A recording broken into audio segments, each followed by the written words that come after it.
ពិត6យ៉ាងដែលស្ត្រីគួរចងចាំជានិច្ចដើម្បីមានទំនុកចិត្តនិងសុភមង្គលក្នុងជីវិតបើមនុស្សស្រីចង់បានគេស្រឡាញ់រស់នៅដោយសុភមង្គលឬចង់ឯករាជ្យជឿជាក់និងតាក់ទាញក្នុងក្រសែភ្នែកអ្នកដទៃនាងក៏ត្រូវតែស្រឡាញ់ខ្លួនឯងនិងកែលម្អខ្លួនឯងជានិច្ចចង់មានជីវិតរីករាយនិងក្លាយជាមនុស្សស្រីមានទំនុកចិត្តនិងតាក់ទាញសូមចាំ6ចំណុចខាងក្រោមនេះ1បើមិនស្អាតយ៉ាងហោចណាស់ត្រូវមានទំនុកចិត្តអ្នកប្រហែលជាមិនមានសំណាងទេដែលមានមុខមាត់ស្អាតនិងរាងសិក្ស៊ីដោយមនុស្សស្រីដទៃទៀតនៅជុំវិញអ្នកប៉ុន្តែត្រូវចាំថាសម្រស់ជាអ្វីដែលអាចវះកាត់បានប៉ុន្តែបុគ្គលិកលក្ខណៈមិនអាចធ្វើបានឡើយដូច្នេះចូលរៀបចំខ្លួនអ្នកជាមនុស្សដែលមានចិត្តដ៏ស្រស់ស្អាតដើម្បីបញ្ចេញពន្លឺដោយទំនុកចិត្តតាមវិធីរបស់អ្នកហើយកុំភ្លេចថែរក្សាខ្លួនអ្នកជាមួយនឹងរបបអាហារដែលមានសុខភាពល្អនិងរបៀបរស់នៅដើម្បីការពារសុខភាពរបស់អ្នក2កុំយកការរៀបការនិងមានកូនមកក្នុងផែនការជីវិតរបស់អ្នកខ្ញុំនឹងរៀបការនៅអាយុ25ឆ្នាំសម្រាប់បានកូនដំបូងរបស់ខ្ញុំនៅអាយុ26ឆ្នាំនិងកូនទី2របស់ខ្ញុំនៅអាយុ28ឆ្នាំសូមបោះបង់ផែនការជីវិតលំអិតទាំងនេះនិងការគិតទាំងនេះចោលទៅ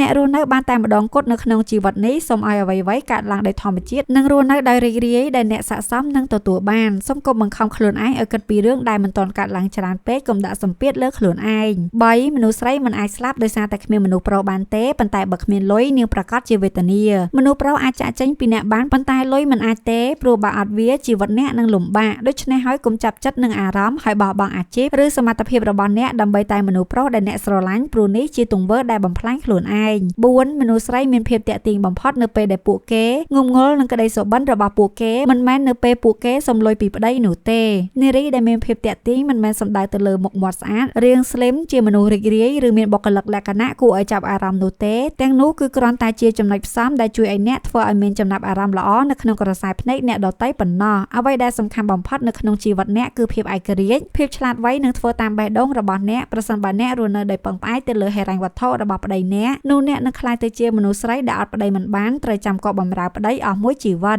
5បើអ្នកគ្មានតម្លៃក្នុងចិត្តនរណាម្នាក់ទេសូមដើរចាញ់កុំរវល់តែព្យាយាមផ្គប់ចិត្តអ្នកដទៃដែលគេធ្វើបាបអ្នកត្រូវចេះទុកពេលវេលាឲ្យបានត្រឹមត្រូវដើម្បីផ្ដល់ផ្លូវចេញឲ្យខ្លួនឯងហើយស្វែងរកសុភមង្គលថ្មីដែលអ្នកពងប្រាថ្នា6ត្រូវចេះការពារខ្លួនឯងអ្នកកើតមកជាស្រីជារឿងដែលកំសត់ណាស់ទៅហើយព្រោះមនុស្សស្រីធ្វើខុសគឺចាំតែមានអ្នកបន្ទោសទេខុសពីមនុស្សប្រុសដែលជាមាសទឹកដប់ហេតុនេះបើអ្នកមិនរឹងមាំធ្វើខ្លួនឲ្យខ្លាំងទេជីវិតអ្នកនឹងត្រូវបានអ្នកដទៃគៀបសង្កត់រហូតមិនអាចរើបម្រាស់នោះឡើយ